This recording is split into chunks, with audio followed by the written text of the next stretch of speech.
I once spent 20 minutes writing a text message. 20 minutes? How long was the message? 2 words. 2 words. I typed it, deleted it, typed it differently, deleted it again, changed 1 word, put the first word back. 11 drafts. For 2 words. And you know what I finally sent? What? Sounds good. 11 drafts of sounds good. Hello, everyone. Welcome to English Podcast TV. I'm Chloe. And I'm Mike. And today we're talking about the thing that made me rewrite sounds good 11 times. Perfectionism. The silent thing that's eating your English alive. And it doesn't look like a problem. That's the dangerous part. It looks like hard work. It looks like high standards. But underneath, it's destroying the one thing you need most. The courage to be bad at something. Here's a question. Think about it honestly. When was the last time you had the words, but you swallowed them? Not because you didn't know English, but because your English wasn't good enough. For you. Hold that moment. We're coming back to it. So, Chloe, those 11 drafts, what was actually happening? I was editing myself to death. And that's the pattern, every single time. You start a sentence in your head, and before you finish it, something deletes it. It's like writing with a pencil, but your eraser is bigger than the pencil. Huh. Say that again. Your eraser is bigger than your pencil. You erase more than you write, every time. So nothing ever stays on the page. Nothing survives. And here's the thing. The eraser doesn't wait until the sentence is bad. No. It erases before the sentence is even finished, before you know if it's good or bad. It's not quality control. It's a reflex, like flinching before someone hits you. Except nobody is hitting you. Right. Nobody is. But your brain doesn't know that. So you go quiet, not because you have nothing to say. But because nothing passes the test, and the test keeps getting harder. Every day you stay quiet, the standards go up. And your voice gets smaller. And then something strange happens. What? You start preparing more. You think, okay, if I study harder, I'll feel ready. That sounds smart. It sounds smart, but watch what happens. You memorize phrases, you practice in the mirror, you rehearse conversations. And you never have the conversation. Oh. It's like rehearsing for a concert alone in your room, every night, for months. But the concert never happens. The curtain never opens. You just keep rehearsing in an empty room, getting better at practicing, not at performing. I actually disagree with one part. Oh, go ahead. I don't think you're getting better at practicing. I think you're getting better at hiding. That's harsher, but you're right. Studying feels productive. Your notebook gets fuller, your flashcard deck gets longer. But your mouth stays closed. And nobody questions it because it looks like hard work. That's the trap. It looks like effort, but it's protection. I had a student in Korea. She studied 6 hours a day. 6. She could write perfect essays. And speaking? She ordered food by pointing at pictures on her phone. After how long? 2 years. 2 years of 6-hour days. And she couldn't say, "Can I have water, please?" Not because she didn't know the words. Because the eraser was faster than her voice. And there's another layer here. Perfectionism doesn't just compare you to yourself. No, it compares you to everyone. Tell me about yours. Brazil, my 2nd month. I was at a dinner with my host family, and the daughter, she was 17, was telling a story about school. Okay. Fast, funny, everyone was laughing. Her hands were moving, her face was alive. And you? I wanted to ask one question about her story. One question. And it took me so long to build the sentence that by the time I was ready, they were talking about something else. And what did you think? I thought, she's 17, and she can do what I can't. Something is wrong with me. Wait, she grew up speaking that language. I know, but in that moment, logic doesn't help. It just felt like everyone was running and I was still tying my shoes. But here's the thing nobody tells you. What? You're looking at an old photograph, not a mirror. What do you mean? When you compare yourself to a fluent speaker, you're seeing the finished picture. You don't see their bad years, their embarrassing moments, their silence. You're comparing your rough draft to their final version. And of course yours looks worse. It's supposed to. It's not finished. That's actually really freeing. But perfectionism doesn't want you to feel free. It wants you to feel not ready. Because not ready sounds so reasonable. Very reasonable. Just wait a little more, study a little more, then you can start. And you never start. You're a boat, anchor tied to the dock, engine running, ready to go, but the rope is still there. And nobody is going to cut it for you. No, that's your job. But before we talk about how, I want people to really feel what this costs you, because it costs more than most people realize. Close your eyes for a second. I want you to picture something. You're in a group chat, work or friends. Everyone is typing in English. Someone makes a joke. People send laughing emojis. And you have a reply, a good one. You type it, you read it, you delete it. You type it again, different words this time. You stare at it. And then someone else says something similar. Not as good as yours, but they said it. And the chat moves on, and your message box is empty. If that's ever been you, you know exactly what this costs. It costs moments, it costs connections, and over time, it costs your voice. Every day you stay quiet, the distance between what you know and what you can say, it grows. And one day you look at that distance, and it feels impossible to cross. But it's not impossible. It's just been growing while you weren't looking. If this is making sense to you right now, a quick like really helps us reach more learners. Okay, let's keep going. Because what Mike's about to tell you, it started with a notebook full of perfect sentences that he never used. Yeah, and I've never really told this story before. Tell me. Taipei. I was studying Mandarin, about 4 months in. Okay. A friend told me about a language exchange every Thursday at a cafe near Shida University. Okay. Small place, warm. It smelled like burnt coffee and wood. 12 people around 2 tables pushed together, yellow light from a paper lamp above us. I can picture it. It should have been fun. I prepared for 3 days. 3 days? I had this notebook, small, blue cover, and I filled it with sentences. 20 perfect sentences, introductions, opinions, a joke about the weather. You wrote a weather joke? In Mandarin. It was actually funny. On paper. Okay, so you walked in with your 20 sentences. I walked in, sat down, heart beating fast, and for the first 10 minutes, it was okay. Someone asked where I was from. Sentence number 3. Nailed it. Nice. Someone asked what I did for work. Sentence number 7. Smooth. You were checking them off. Like a list. And then this girl across the table, her name was May, she looked at me, and she asked a question that wasn't in my notebook. Oh, She said, "What's your favorite memory from when you were a child?" that's a beautiful question. It's the most beautiful question anyone had ever asked me in Mandarin. And I had nothing. Nothing in the notebook. Nothing. Sentence 20 was about the rain. Sentence 14 was about my apartment. But my childhood? My real life? I never prepared for that. Because you prepared for the conversation you imagined, not the one that actually happened. Exactly.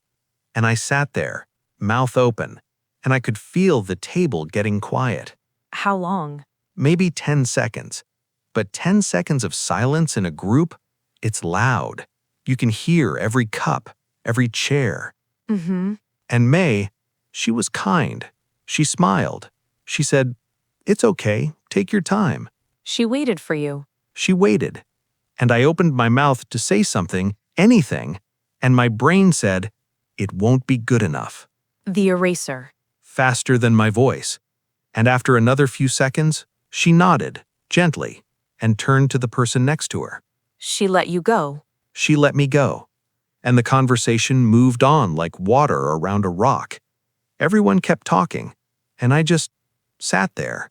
With your notebook. With my notebook. 20 perfect sentences, and not one real answer. I left early, made an excuse about a headache. The air outside was warm and heavy. Taipei summer. And then? I walked to the MRT station, stood on the platform, trains coming and going, and I took out the notebook. What did you see? Neat handwriting, perfect tones marked in red, every sentence checked 3 times. And I thought, this is the most prepared I've ever been, and it's the most silent I've ever been. Oh, Mike.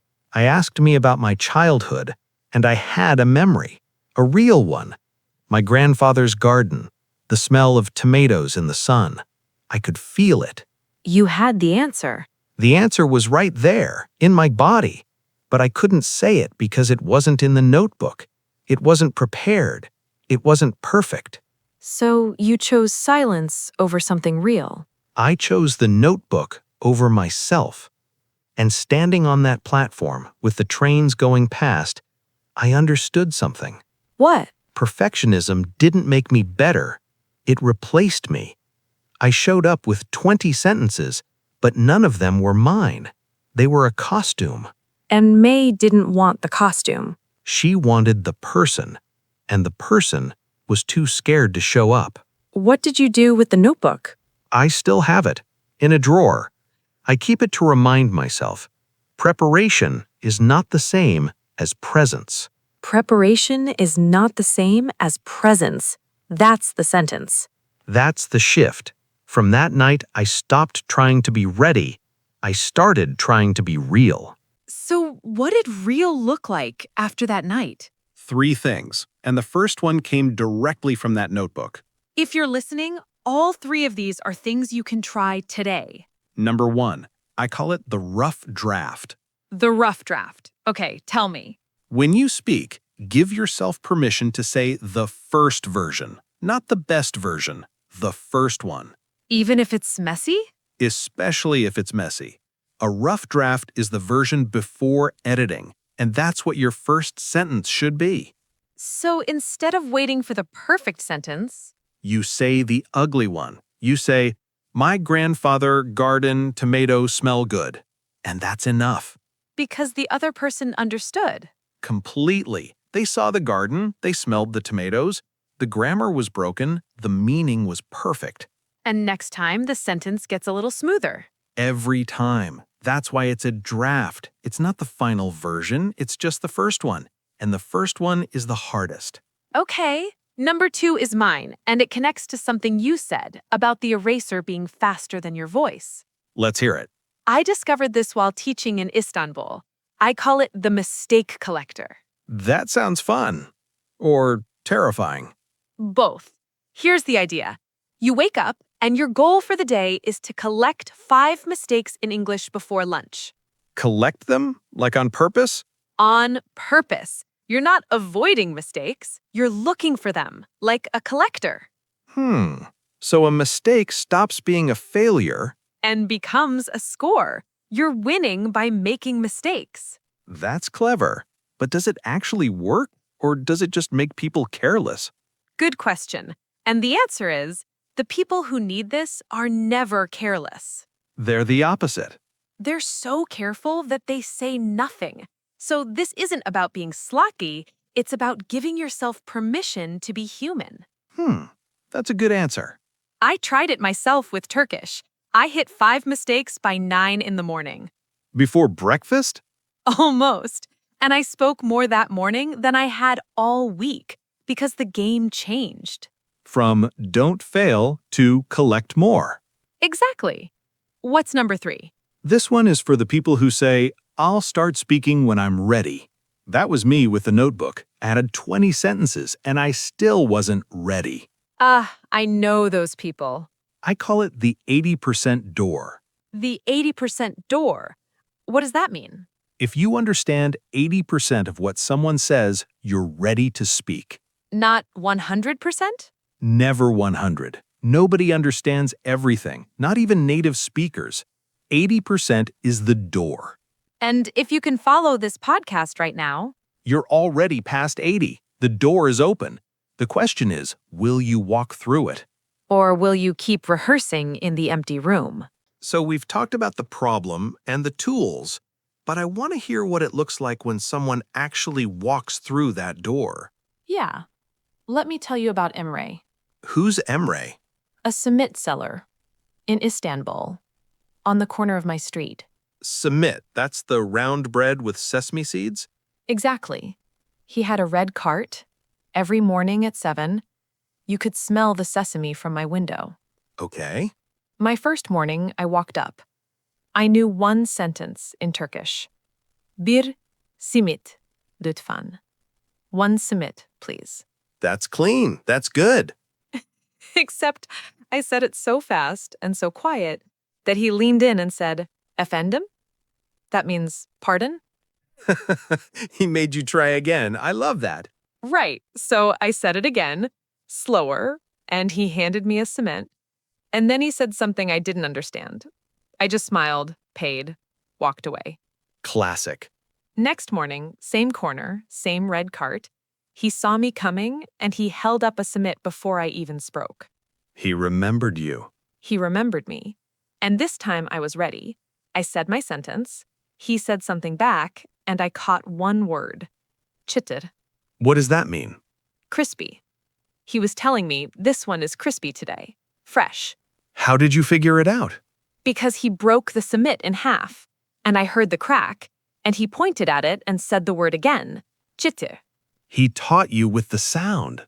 The sound taught me. I didn't need a dictionary. The bread did the work. That's amazing. Third morning, rain. Cold. I almost didn't go. But I looked out the window and his cart was there. In the rain. Red cart, plastic sheet on top. He was there? He was there. And when I walked up, he reached under the plastic and he had one simit wrapped in paper. He held it out and said, Senin. Yours. Yours. He saved one for me, in the rain, before I even showed up. And my Turkish was terrible. I couldn't say, thank you so much, that's so kind.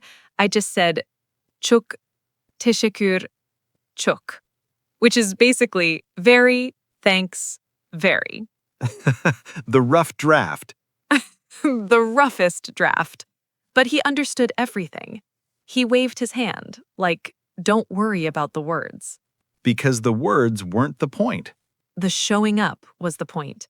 And the fourth morning, this is the part I always remember. What happened?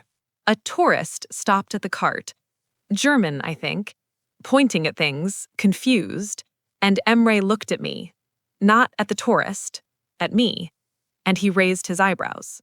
He wanted you to help. He wanted me to help. Me, the girl who could barely order one simit. But in his eyes, I was the regular. I belonged there. And did you help? I tried. In a mix of Turkish and English, it was a mess. But the tourist bought 2 simits, and Emre nodded at me. This small, proud nod. Like you were part of the team. And from that day, he had a name for me. Simit kızı. What does that mean? Simit girl. Simit girl. And I never had perfect Turkish, not even close. But I had a place on that corner. And every word I learned from Emre, I still remember. Because they came with the smell of sesame and the crack of warm bread. That's the thing. Words that come from real moments don't leave you.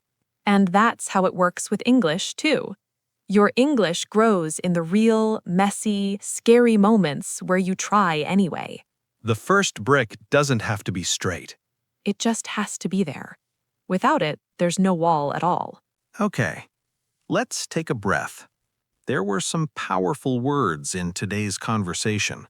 Let's make sure they stay with you. Ready? Let's go. First word, perfectionism. Perfectionism is the need to do everything perfectly. It stops you from trying because you're afraid of mistakes. Example, perfectionism stopped me from speaking for months. Or, I didn't know perfectionism was my problem until someone named it. Say it with me, perfectionism. Perfectionism. Next, rehearse. Rehearse means to practice something before you do it for real, like actors before a show. Example, I rehearsed my sentence 5 times before the meeting. Or, stop rehearsing, just speak. Try it. Rehearse. Rehearse. Next word, draft. A draft is an early version, not the final one. It's allowed to be messy. Example, my first sentence was a rough draft, but people understood. Or, don't wait for the final version, share the draft. Repeat after me. Draft. Draft. This one is important. Courage. Courage means doing something even when you're afraid. The fear doesn't disappear, you just move through it. Example, it takes courage to speak a new language. Or, her courage surprised everyone in the room. Your turn. Courage. Courage. Okay, next one, silent. Silent means making no sound. Quiet, not speaking. Example, I was silent the whole dinner because I was afraid. Or, the room went silent when she started to sing. This word has power. Try it. Silent. Silent. Next, collect. To collect means to gather things together, like stamps or coins, or mistakes. Example, I collected 5 mistakes before lunch. That was my goal. Or, she collects words from every country she visits. Say it with me. Collect. Collect. And our last word, belong. Belong means to feel like you're part of a place, like you fit there, like it's yours. Example, after 4 mornings, I started to belong on that corner. Or, you don't need perfect English to belong in a conversation. One last time. Belong. Belong. Okay, here's your challenge for today. A small one, but a real one. Say one rough draft sentence in English today to someone, in a message, out loud to yourself. Don't edit it, don't fix it, just send it. Just say it. Start with the words, today I will, and finish honestly. I'll go first. Today I will close the notebook and say something real. I love that. Mine, today I will let my first draft be enough. Now it's your turn. Share it in the comments. And if this episode helped, send it to a friend who's been silent too long. Subscribe and hit the like button. It really helps us. Remember, your English doesn't need to be finished. It just needs to be started.